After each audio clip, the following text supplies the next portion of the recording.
En dan is er meteen carnaval weer achter de rug. En dan zijn er alweer plannen gemaakt.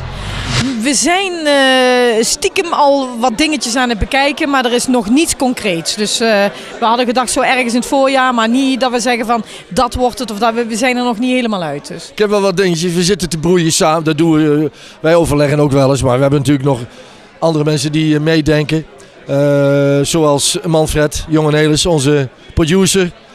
En we zijn goed bevriend met Marco de Hollander.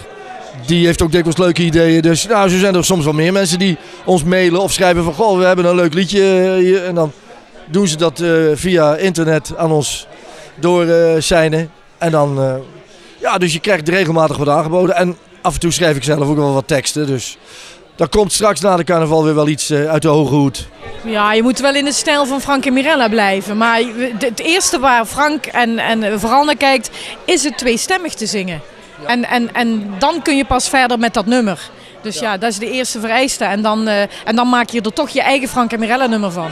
Ja, met toch een beetje het proberen te behouden van de soort slagerachtige sound die wij toch in die jaren hebben gedaan altijd. Dus daar moet je een beetje de gulden middenweg in zien te vinden. En het mag wel een klein beetje poppy zijn, maar niet te veel natuurlijk. Want ons publiek, wat met ons van jaren terug al mee is gegroeid. Ja, je moet natuurlijk geen echt popduo gaan worden. Want zo kent men ons niet. Dus daar moet je heel erg mee uitkijken als je wil moderniseren. Want dan zou je bijvoorbeeld geneigd kunnen zijn om de richting popmuziek te gaan. En het moet wel gewoon lekker amusement blijven.